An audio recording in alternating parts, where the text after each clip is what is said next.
Good afternoon. Thanks, Claire. Claire and I go cycling a lot.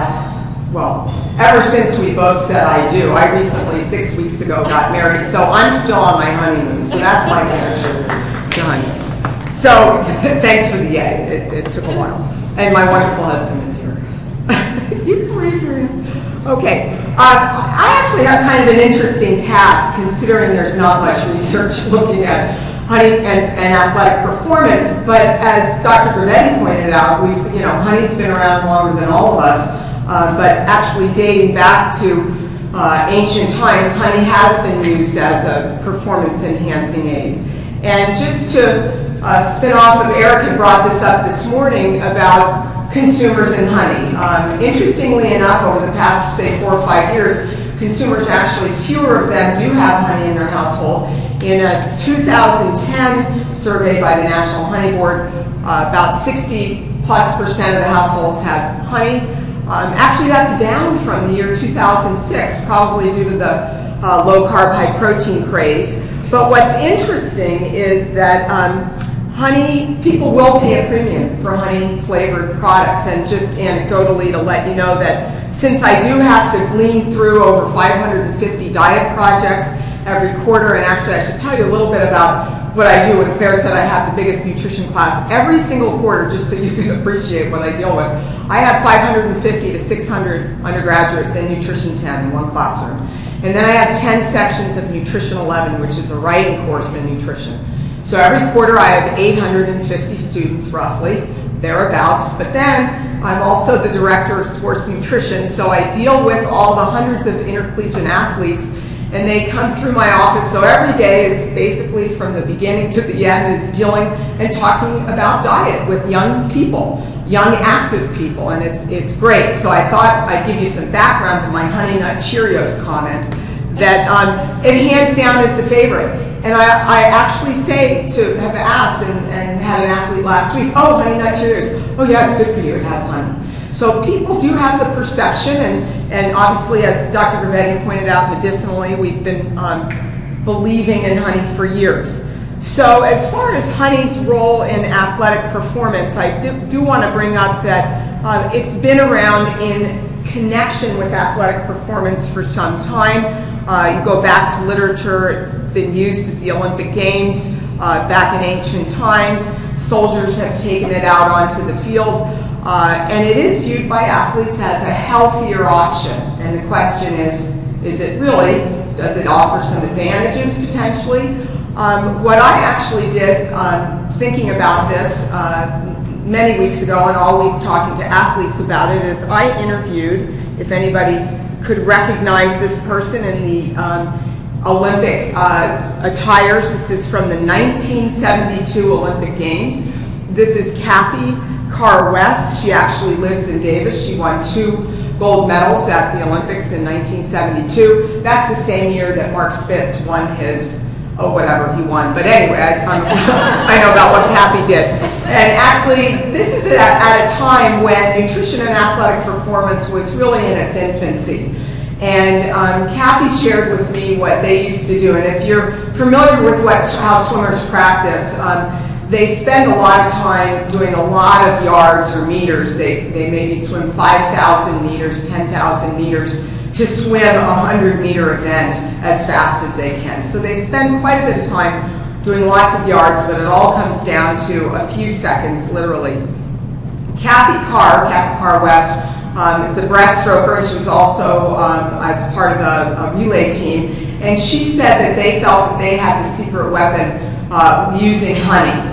She said that some people on some other teams use sugar cubes in between events because you have to swim some trials, so different heats of your event, and then whoever gets the top times moves on to the next heat.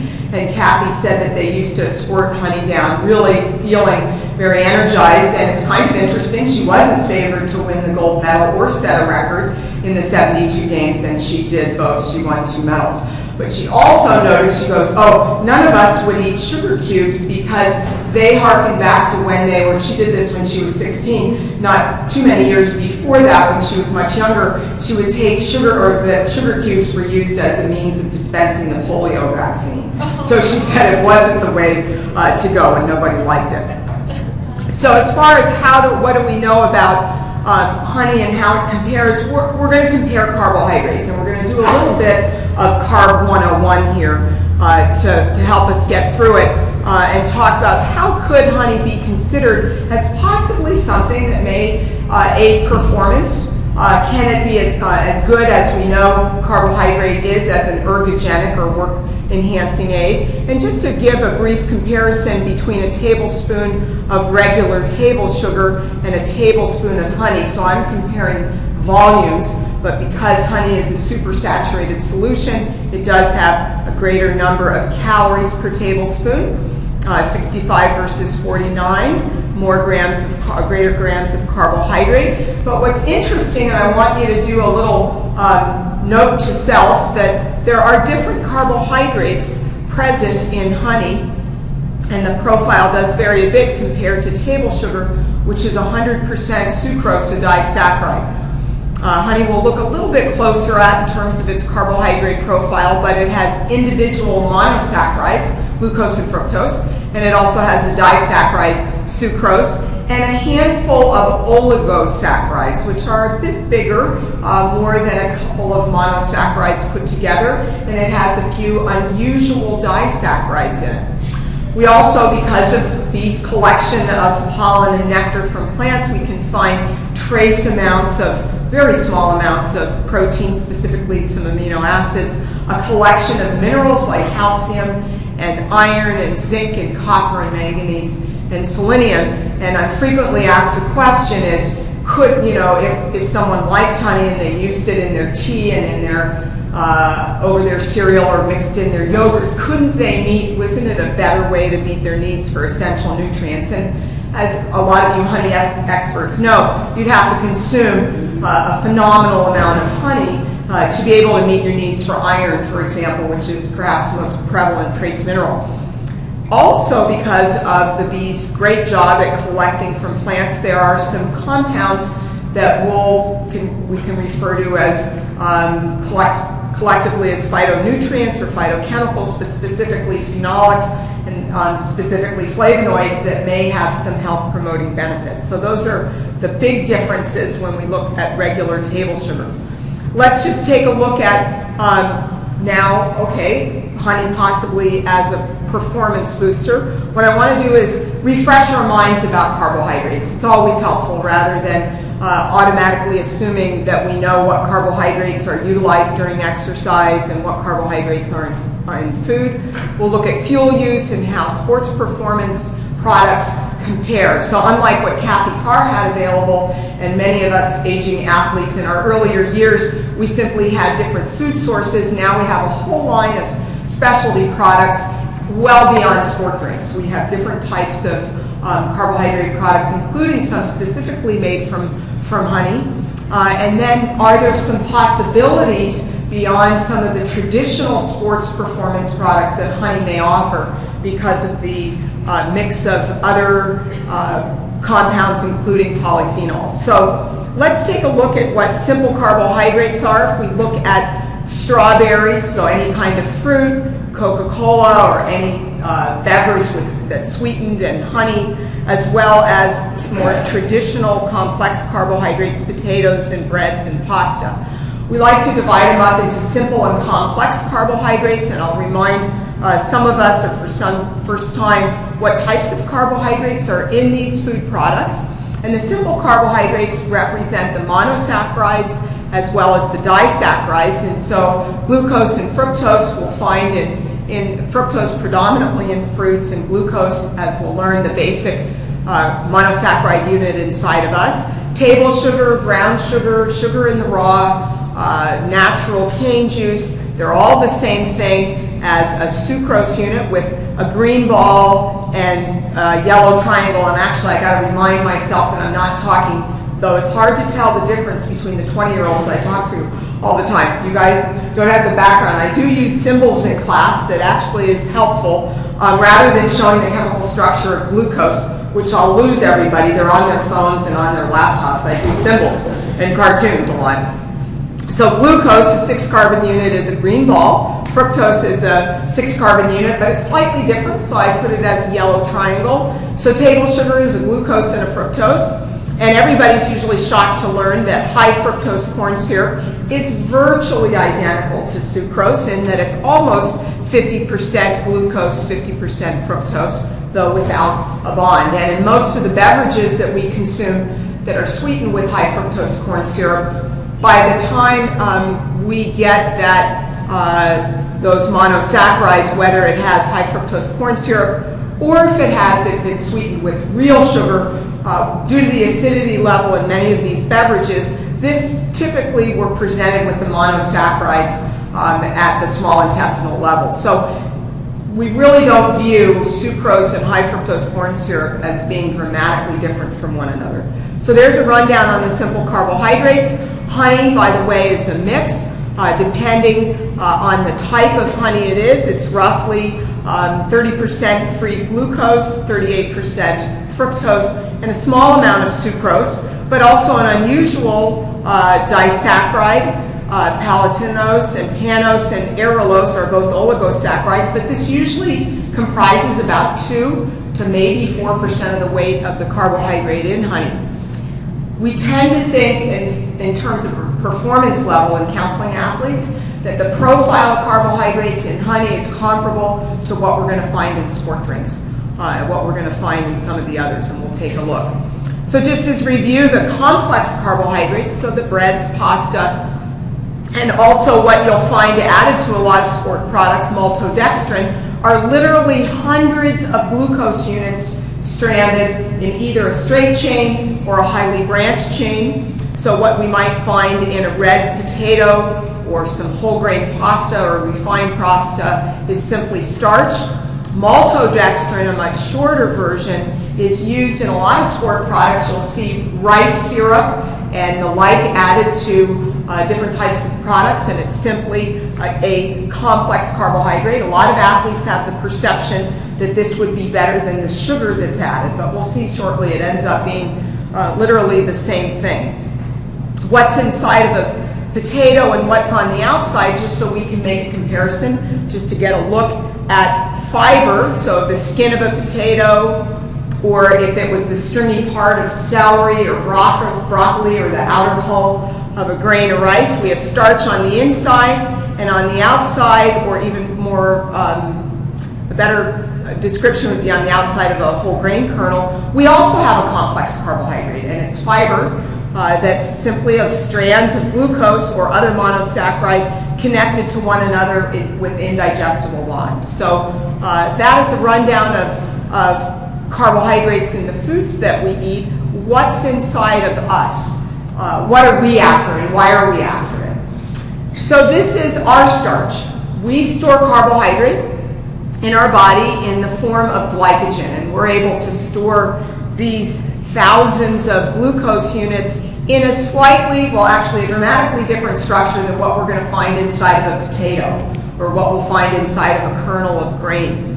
Glycogen is a highly branched molecule that is made of the basic unit, same glucose unit, so a 6-carbon molecule of glucose that contains potential energy for us to use.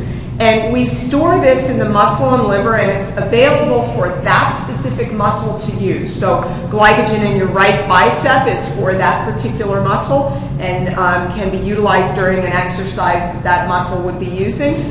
Liver glycogen we store primarily for the use of glucose being released out to the bloodstream for our brain. So we're able to store glycogen. It's a big bulky molecule, so we can't store a lot of it. We only put away about 1,500 to 2,000 calories worth of glycogen. And if you think about what that's worth, is maybe a loaf of bread, a small loaf of bread we have tucked away. It's such a big bulky molecule because water likes to hang around it. And so it takes up a lot of space. And fat, which doesn't like water much, or at all, it's actually our driest tissue, we're able to store an unlimited amount of fat calories. And so to contrast, we have, let's just estimate for a fit athlete who is able to store a bit more, 2,000 calories worth of glycogen. And fat calories, a lean athlete, 50,000 calories of fat. Many of us, we probably store 75,000 to 100,000 calories of fat. If we happen to say, well, how about if we were able to store more glycogen in our body? Because it takes up so much space and so much water is stored with it, if we were to store more calories as carbohydrate, let's just shift places or switch them, fat with stored glycogen, we would weigh approximately 100 pounds more just due to the storage of water. So this is our best we can do, is about 2,000 calories total. It's the amount that's going to last us through a couple of hours at best of exercise. So our fuel stores in our body during exercise, we have glycogen, as I noted, in a very limited supply. We have fat as a storage, and protein. All of our protein is as either a muscle or part of an organ, or is a hormone for some, digestive enzyme. So every stitch of protein you have in your body is there for a purpose. And so that is not used very much right now at rest unless you're in a fasted state. It's not used much during exercise, again, unless you're out of stored energy in the form of carbohydrate. So let's take a look. This is, if you can kind of see, the frame looks a little dark. This is a leg muscle, so we're just looking at what it would look like over a span of going out and running. If any of you this weekend get on your bike or go for a run, your body's going to have to resort to using fuel, stored fuel, at a greater rate than what we're using right now, just for exercise.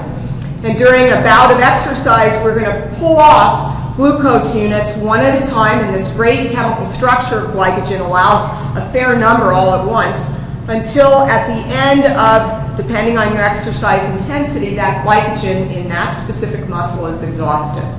And then what ensues, and I'm sure Lou and any of us who have gone out for a long run or a long bike ride knows that feeling, that lead light, just heavy feeling. You're exhausted, you can't go any farther because you're out of the fuel source. You have ample fat stores. In fact, if you wanted to crawl the rest of your bike ride or the rest of your run, you could do so because it's at a much lower intensity and not being utilized since you're out with glycogen stores. So we have the ability to last, depending on the intensity. If it's a high intensity exercise for a very fit athlete, they can run out of glycogen stores anywhere from maybe 75 to 90 minutes. For some of us who are less fit, going at a lower intensity, it could last a couple of hours. So we have a need for carbohydrate. Being able to maintain our circulating levels of glucose, we actually have a limited ability there. We can last maybe a couple of hours, depending on the intensity, without any supplemental carbohydrate. So athletes actually have a reliance on carbohydrate during exercise. Active people, highly trained athletes, irregardless of your fitness level, if you're out there long enough, whether it's walking or you're able to ride 100 miles, you have a need to replace the carbohydrate that you're using up. So it makes sense to do so. So our limitations are, and we're not getting into loss of fluids, but our depletion of glycogen stores and also a drop in blood glucose level. And since your brain actually relies exclusively on carbohydrate as a fuel source, we're in need of it so that we don't hit that point of running out of steam that happens to so many people when they hit the wall or bonk. So the guidelines that the American College of Sports Medicine has come up with, and actually subsequently products have been formulated from this, is a recommendation, of course, to replace fluids, to avoid dehydration, but to look at carbohydrate replacement. And something rather new within the past about year or two is the whole concept in exercise that's lasting less than 60 minutes, but that you're waning. And if you've ever been at the club, working out at your gym, or maybe you're trying to exercise after work, a lot of us fitting in everything that we can do, and you haven't eaten for a couple of hours, maybe since lunch, so it could be a good 4 or 5 hours. that small amounts of carbohydrate, simply a mouthwash or a rinse, actually stimulates the central nervous system and performance is enhanced. So if you don't have time to eat, get a snack, or you don't want to, and you simply want to stay energized during your workout, please don't do this next to the person running on the treadmill close to you, but you can simply rinse with a sport drink or a carbohydrate source and spit it out. And studies show that you actually will be able to last longer by doing that. So we're looking now at recommending mouth rinse of carbohydrate for exercise lasting less than around 60 minutes, but that an amount of around 30 to 60 grams of carbohydrate every hour, because we have the ability at the intensity of anywhere from 60% of our maximal to up to 85% oxidizing carbohydrate at around a gram per minute.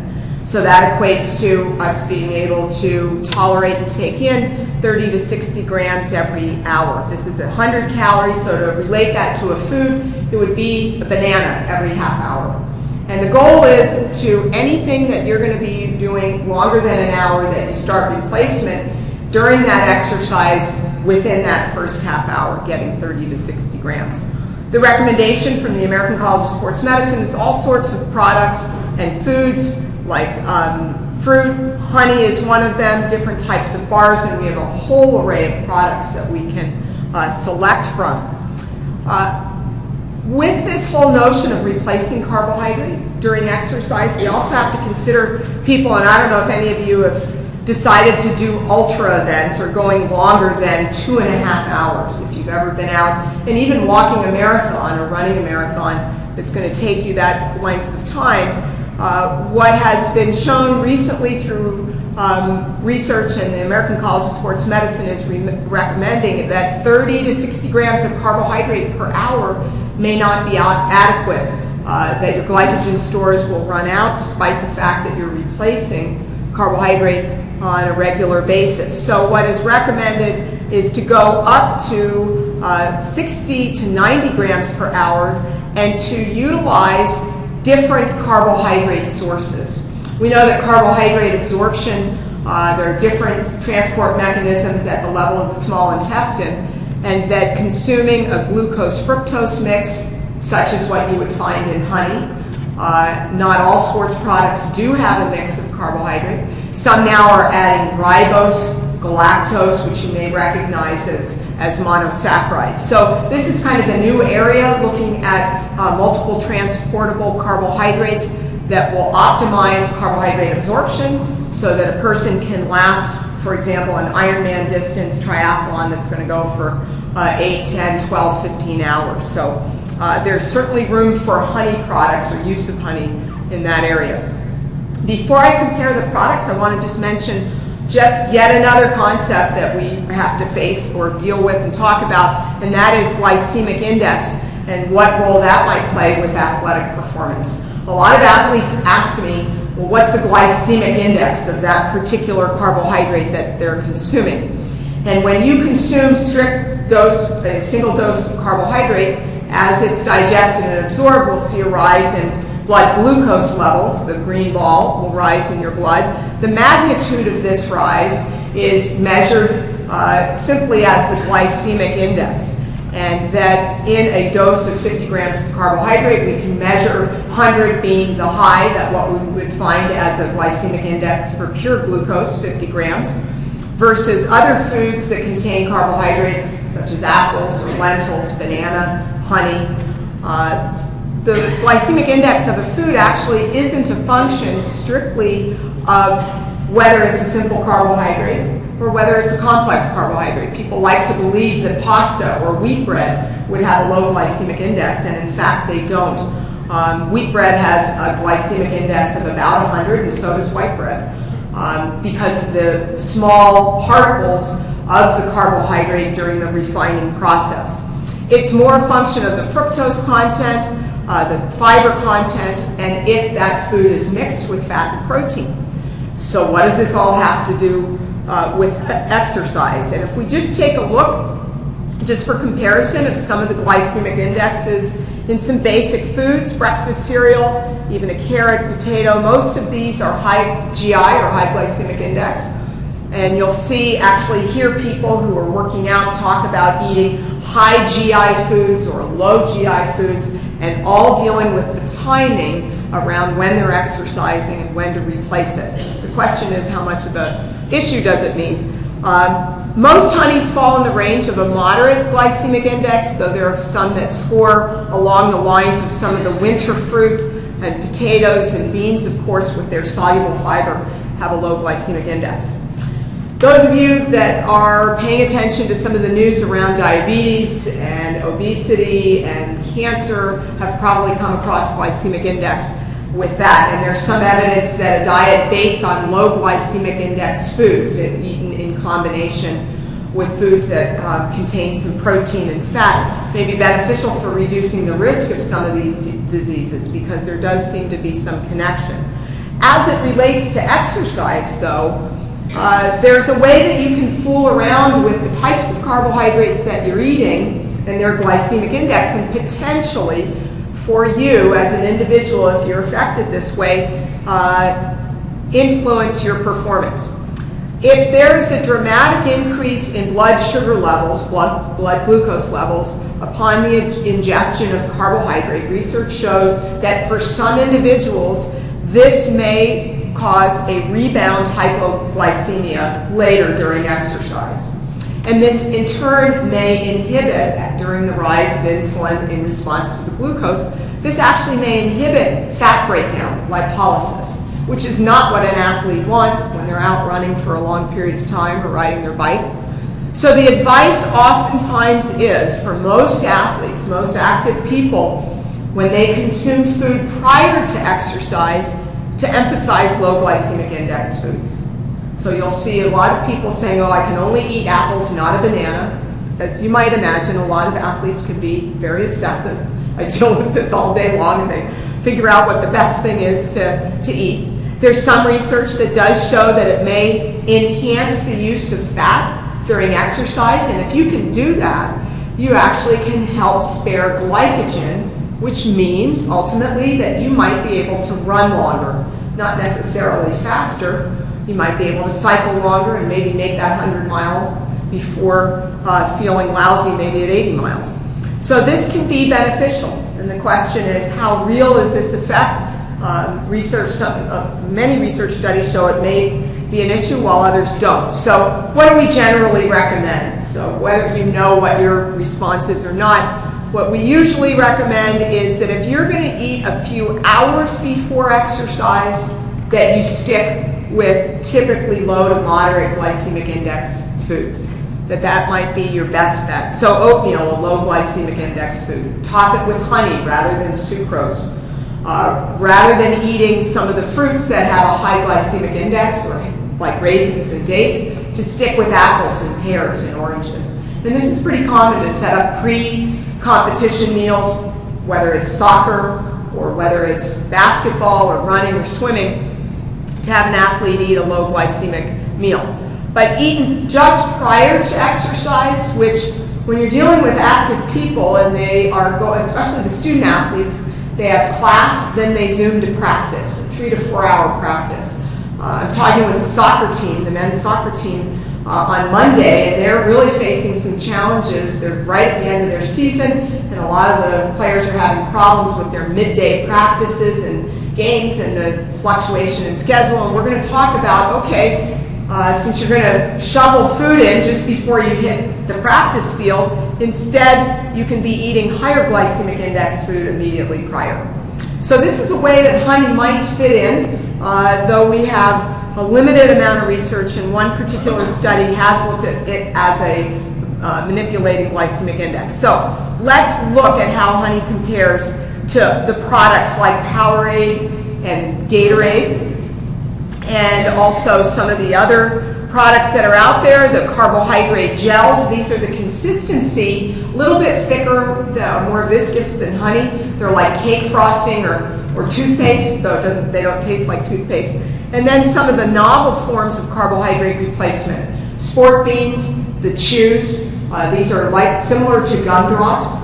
that are sold to athletes and active people as a means to get carbohydrate. Most of these products are a mix of monosaccharides and some disaccharides. They are sweetened with high fructose corn syrup.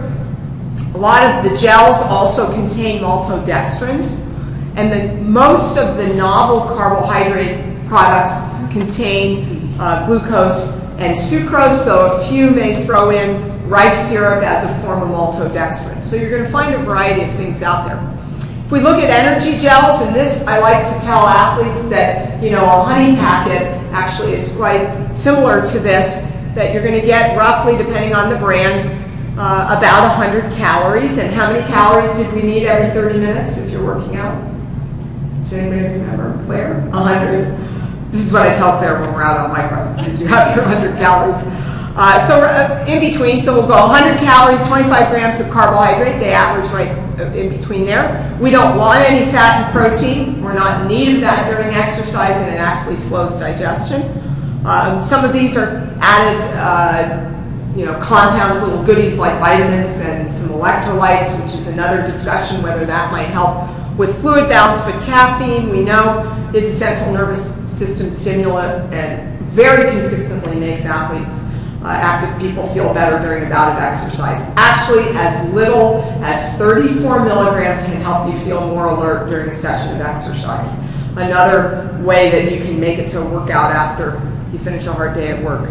Honey stinger product, there are some specific honey items predominantly from this company, and it compares quite well, and a lot of athletes I'm finding are using this, and I let them know that regular honey would really behave the same way. It's got 30 grams of carbohydrate, just over 100 calories, and they have versions that have added caffeine.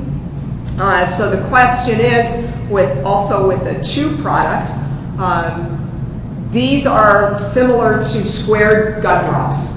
And this particular one is made with honey. It's a honey stinger product. It has just a speck of fat in it and protein. They also have another product out that it's a waffle that looks like a honeycomb, and it has 7 grams of fat and several grams of protein, and it's designed for ultra-endurance athletes, and you probably won't come across it, but it is out there. It's very intense. It's like eating basically a very dense wafer of honey along. You can tell that there's some fat in it. So that's a rundown of just a few of the products, and I thought I'd tell you one of the 2 research studies that are out there looking at honey and athletic performance, and this one is a simulated bike race, 64 kilometers, and this particular study done at the University of Memphis, published in 2004, looked at cyclists who were highly trained. They did a crossover double-blind study, and that they were given a solution, so like a honey sport drink. They mixed up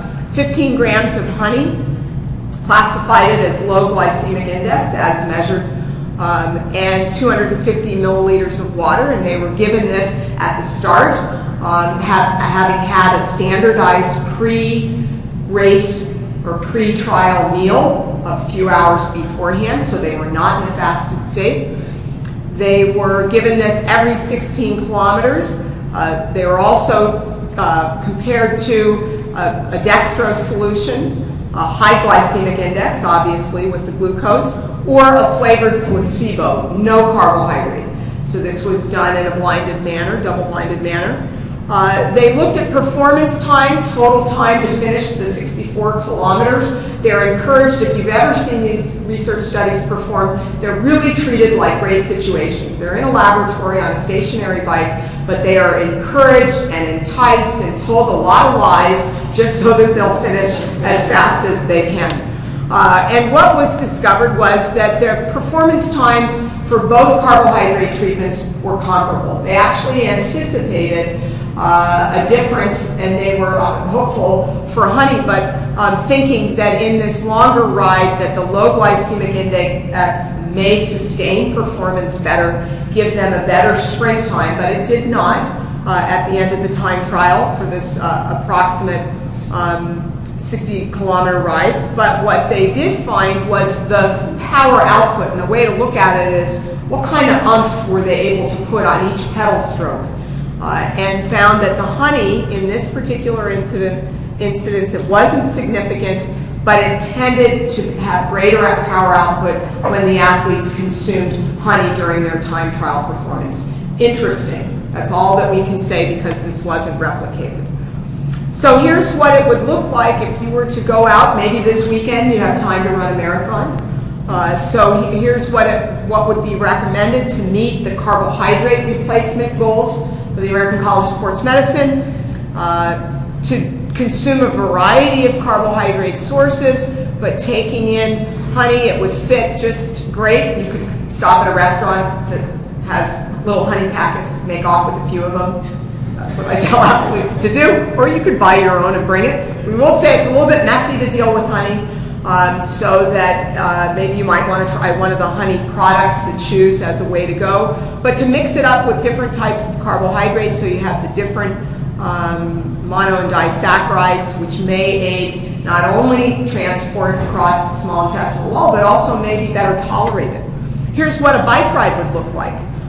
If you were going to ride 100 miles, estimating a time of completion, taking at least 6 hours, maybe some people can do it faster, but you're going to be stopping, and you want to talk about after mile 20 and 35, you have to sit and gab, and usually people stop and do a bit of a lunch break, but honey products certainly would fit in. Consuming carbohydrate gels would, regular food would, because cyclists have the advantage of not bearing their body weight against gravity, and they can usually tolerate greater variety, and not many runners would be eating a tomato sandwich in the midst of their marathon. So we can really switch up the types of foods, but this whole thing adds up to 300 grams of carbohydrate. Be sufficient for that athlete to finish in great style at the end of the 100 miles. But there's got to be a little bit more beyond carbohydrate in honey, and that's all that it potentially can offer as a health benefit.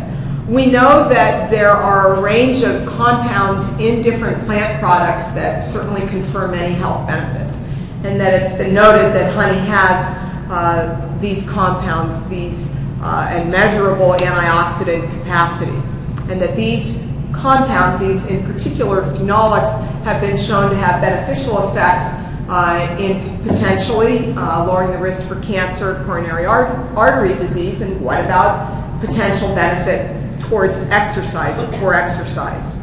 I point you to an excellent review listed below that reviews some of the phenolics, and I have just a handful listed here. Caffeic acid, quercetin, and others that are found in a variety of different honeys based on the floral origin of that honey, and I'm not an expert on the phenolic compounds of these, but it has been noted through research, a handful of studies. Again, it's not a highly examined, as well as, say, blueberries and some of the other antioxidant-rich plant products, as to how well these phenolics make it into the circulation, so an in vivo versus just an analysis. I'll point you actually to a research study that was done here at UC Davis, another one that's noted here, that consumption of a fairly large quantity of honey, 9 tablespoons, a dose of 9 tablespoons of buckwheat honey, which is a very dark honey that has a fairly high phenolic compound relative to many other floral origin honeys, was compared with the consumption of black tea, the consumption of black tea with honey, the consumption of black tea with a sugar solute, with sugar added to it. And honey does notably increase the serum as measured by ORAC, a procedure to look at antioxidant capacity of the blood, and this research gives a great description. So noting that this may be measurable in people to enhance antioxidant components of the blood, and knowing that high-intensity exercise certainly does produce rogue molecules that may promote and does lead to inflammatory response. Exercise-induced inflammatory response has been researched for a good 15 years, very much interest to the military, because of the physical work that soldiers are doing. It's quite a bit of interest to people who do long bouts of exercise as well as people who do high intensity exercise.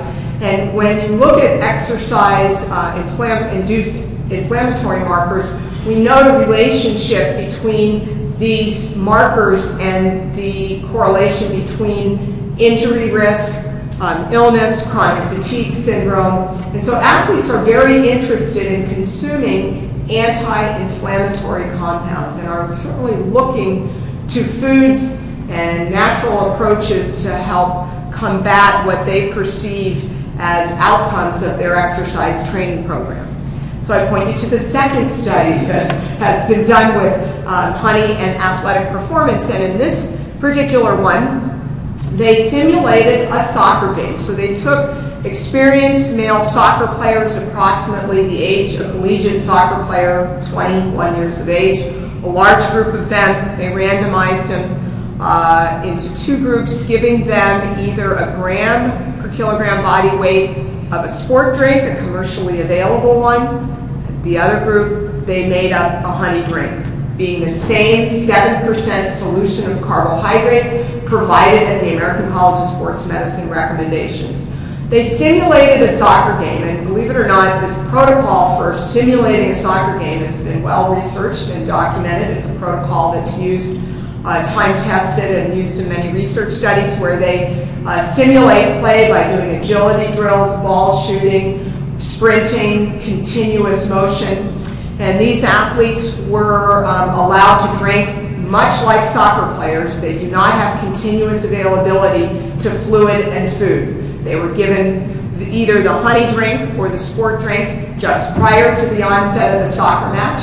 They were given access to it and given a set amount to drink, 1 gram per kilogram body weight at halftime, 45 minutes into the simulated soccer match, and then again at the end.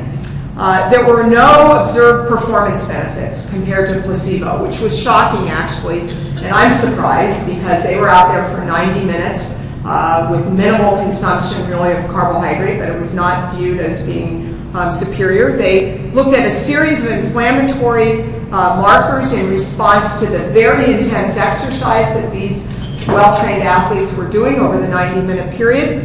And after the sport drink and placebo, a variety of markers such as interleukin-1 inflammatory markers were elevated. However, the honey treatment significantly blunted this. So this is of interest. This is research that was published 2 years ago, and I'm unaware of anything followed up. I do actually want to point out that this was from someone who went, and Lou probably remembers her, Dr. Janet Wahlberg-Rankin, who was a co-graduate student back in the day, and it was great to see that that was the research she put out. So we've got a handful of studies that are looking at honey consumption and inflammatory markers as well as coronary artery disease risk factors.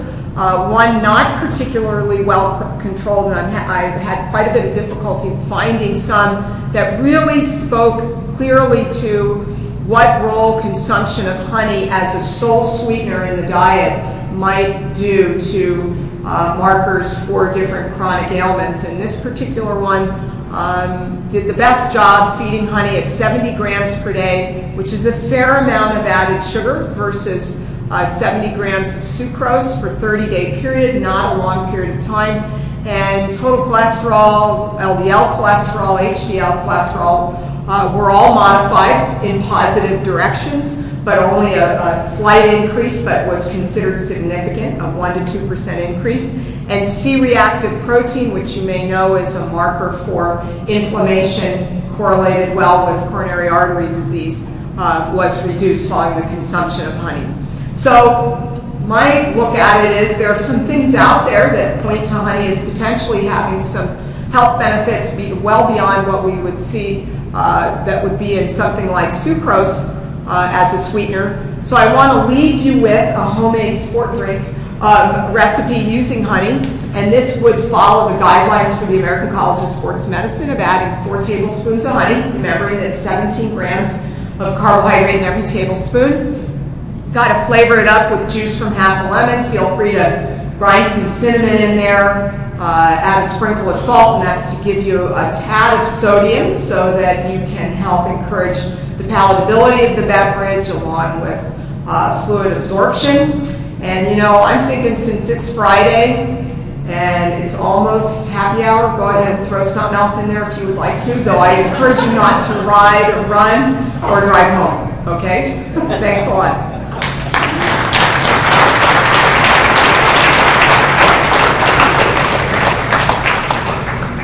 Any questions?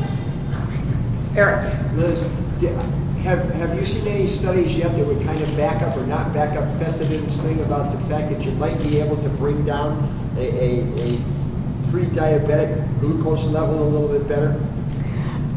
Okay, the question is, would honey basically play a role in someone who is pre-diabetic, switching sweeteners in your diet, making an effort to have better, basically improved insulin sensitivity so that your fasting blood glucose level can be brought below what would be identified as pre-diabetic. There are a handful of research studies, not very convincing. However, it's intriguing. And there's some suggestion that some of the unusual oligosaccharides and disaccharides may change the insulin response and glycemic response. So there are a handful of research studies, but I'm really not impressed with their experimental design, and it was too dicey to present, but it's intriguing. And what's so fascinating about all this, it's almost as if people may assume, oh, the research has been done, I'll just not consider this as of interest. And for a sweetener that's been around, you know, for millennia, why don't we know more about its health implications? And so it is intriguing. So there's room for certainly a lot to be done. Question? How about the seasonal allergies?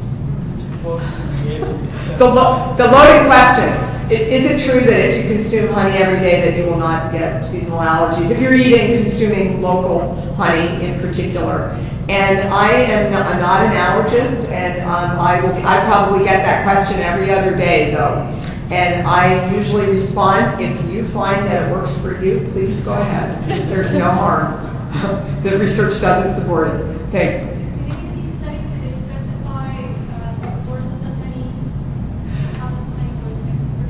Okay, the question is, do they identify the source of the honey? In the soccer study, they used clover honey, and this is part of my concern. In many of the other studies, they do not identify. They say natural honey or native honey and do not identify the floral source. Is there a difference in the chemical makeup between the different kinds of honey where the flower is coming from?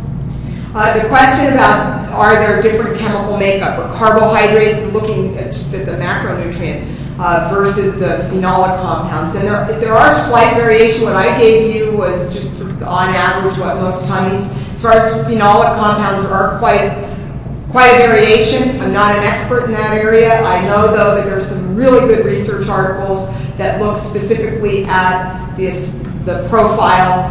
Malaysian honey, for some reason, is, and maybe a honey person could answer that. That's pretty much all I found was Malaysian honey. Do you know, Eric? Is there a contingency of Malaysian beekeepers that are promoting this? Well, anyway, that's been well quantified. Okay, anybody going to work out this weekend? A walk, a run, try some honey. Okay. Oh, do you have another one? No, I'll work out. Okay, good. All right, thanks. I think we're taped.